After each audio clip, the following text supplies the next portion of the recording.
Iran US സമാധാന ചർച്ചകൾക്കായുള്ള നീക്കങ്ങൾ ലോകരാജ്യങ്ങളുടെ ഭാഗത്തു നിന്ന് നടക്കുകയാണ്. ഇതിന്റെ ഭാഗമായിട്ടാണ് ഇപ്പോൾ പാകിസ്ഥാൻ സൈനിക മേധാവി ഫീൽഡ് മാർഷൽ അസിം മുനീർ ഇപ്പോൾ ടെഹ്റാനിലേക്ക് എത്തുന്നത്. കഴിഞ്ഞ ഒരാഴ്ചക്കിടെ 2 തവണ പാകിസ്ഥാൻ ആഭ്യന്തരമന്ത്രി മൊഹസിൻ നഖ്വിയും ടെഹ്റാനിലെത്തി ഇറാൻ നേതൃത്വവുമായി ചർച്ച നടത്തിയിരുന്നു. ഇതിന് പിന്നാലെയാണ് ഇപ്പോൾ അസിം മുനീറും എത്തി ഈ ചർച്ചകൾക്ക് നേതൃത്വം നൽകുന്നത്. നേരത്തെ അമേരിക്ക മുന്നോട്ട് വെച്ച നിർദ്ദേശങ്ങൾ ഇറാൻ നേതൃത്വം അത് പരിശോധിച്ച് വരികയാണെന്ന് പറഞ്ഞിരുന്നു. ഇതിന്റെ ഭാഗമായിട്ടാണ് ഇപ്പോൾ ആ സമാധാന ചർച്ചകൾക്ക് ഒരു അന്തിമ രൂപം വരുത്താൻ വേണ്ടി ഇപ്പോൾ അസിം മുനീറും ടെഹ്റാനിലെത്തുന്നത്. ഇതിന് തൊട്ട് പിന്നാലെ ഇപ്പോൾ റഷ്യൻ വിദേശകാര്യ മന്ത്രാലയം ഒരു പ്രസ്താവന പുറപ്പെടുവിച്ചിട്ടുണ്ട്. അതായത് ഇറാന്റെ താല്പര്യങ്ങൾ കൂടി കണക്കിലെടുത്ത് മാത്രമേ നയതന്ത്രം നടപ്പിലാക്കാൻ പറ്റൂ.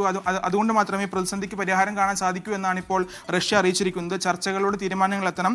ഇക്കാര്യത്തിൽ ഇറാനെയും അമേരിക്കയും സഹായിക്കാൻ റഷ്യ തയ്യാറാണെന്നും ഇപ്പോൾ റഷ്യൻ വിദേശകാര്യ മന്ത്രാലയം അറിയിച്ചിട്ടുണ്ട്.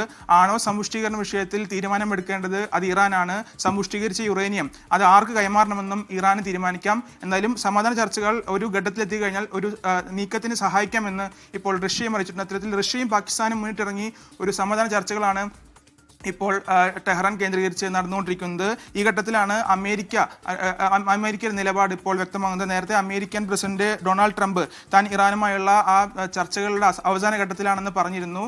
തീരുമാനങ്ങൾ എത്തിയില്ലെങ്കിൽ, കരാറിലെത്താനായില്ലെങ്കിൽ മോശം കാര്യങ്ങൾ സംഭവിക്കുമെന്നാണ് ട്രംപ് നേരത്തെ പറഞ്ഞിരുന്നത്. പക്ഷേ സമ്മർദ്ദത്തിലൂടെ ഇറാനെ കീഴ്പ്പെടുത്താമെന്ന് വിചാരിക്കേണ്ട എന്ന് ഇറാൻ പ്രസിഡന്റ് മസൂദ് പെസഷ്കിയാനും നേരത്തെ തുറന്നടിച്ചിരുന്നു. അത്തരത്തിൽ ഇറാൻ US സമാധാന ചർച്ചകൾ അവസാന ഘട്ടത്തിലേക്ക് കടക്കുകയാണെന്നുള്ളൊരു പോസിറ്റീവ് റിപ്പോർട്ടാണ് ഇപ്പോൾ ടെഹ്റാൻ കേന്ദ്രീകരിച്ച് വരുന്നത്. പ്രജിൻ അസിത.